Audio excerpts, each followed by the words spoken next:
Ito naman po mga bossing ko, ang isa sa mga subok na at paborito ko rin na pampaswerte na dapat ay ilalagay natin sa ating pong pitaka mga bossing. Upang sa ganon, hindi tayo malasin sa pera. Napapasin nyo po ba mga bossing ko na kayo po ay parang laging ubos na ubos ang pera po ninyo? Na napakatagal ninyong kumayot, ginawa nyo na lahat pero lagi ka pa rin minamalas. Aba, wala naman po masama mga bossing ko na subukan nyo po ito dahil simple at napaka-epektibong pamamaraan basta positive lamang. Basta i-mindset nyo na simula na ito ng tagumpay po ninyo. Alisin ang mga negatibo na isipin mga bossing ko na hindi makakatulong bagos ay panghinaan ka pa ng loob. Ito pa mga bossing ko, manap ka sa gawing silangan mga bossing. Nang 7:30 mga bossing or alas 7 or 6:30 hanggang alas 8. Tapos mag-wish kayo, ibulong nyo po dito sa pamamagitan ng aking sipag at tiyaga at pananalig sa mahal Panginoon ay makakamit ko lahat ng aking mga pinapangarap. Siksikliglig at umapaw at maraming blessing ang darating sa akin kaya man ako at magiging matagumpay. Pagkatapos, lagi nyo po tatandaan mga bossing, kung marami po ang kahilingan ay marami rin ang pagkayod. Baka naman po mga bossing ko ay napakaraming pangarap pero konting kembot lamang, konting kayod, pagod na, daing ng daing, nako mga bossing. Ako po ay umay na umay din sa mga taong ganon mga bossing ko, na panay daing ng daing mga bossing. Mantanang ako mga bossing, hindi na makadaing mga bossing. At ayan po, isa rin sa mga inalis ko na attitude ko dati mga bossing, na hindi maganda na idulot bagos ay dumami pa lalo ang problema. Parang nakapagtawag pa ako ng negatibo na talagang matitinding mga pagsubok pa ang dumating lalo na sa pera mga bossing.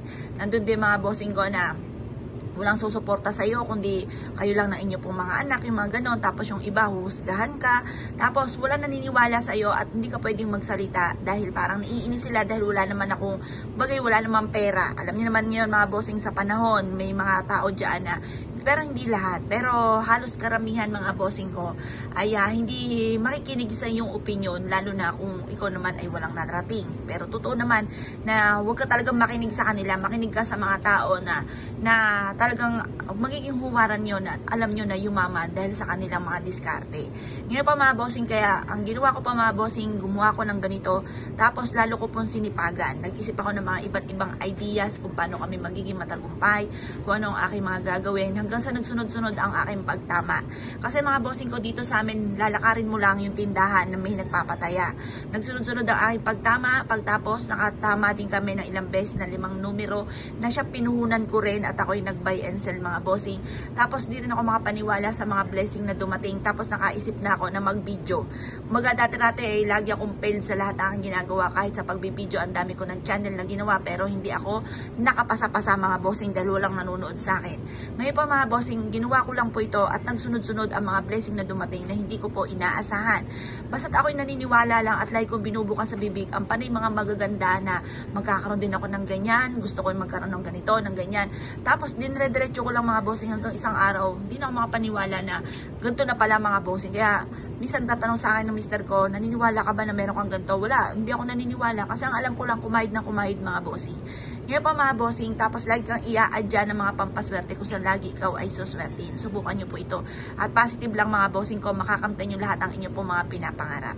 Ngayon pa mga bossing ko, isa ka sa mga nagnanais na makamtan ka agad ang mga pinapangarap.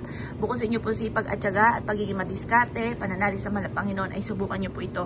At mapapansin nyo po mga bossing ko na magtutuloy-tuloy ang pasok ng swerte.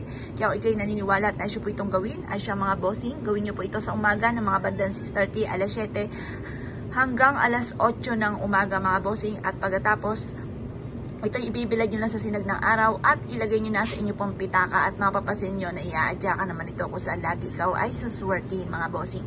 Kaya kung ikigagawa ng ganito, ay siya mga bossing, good luck po sa inyo po lahat.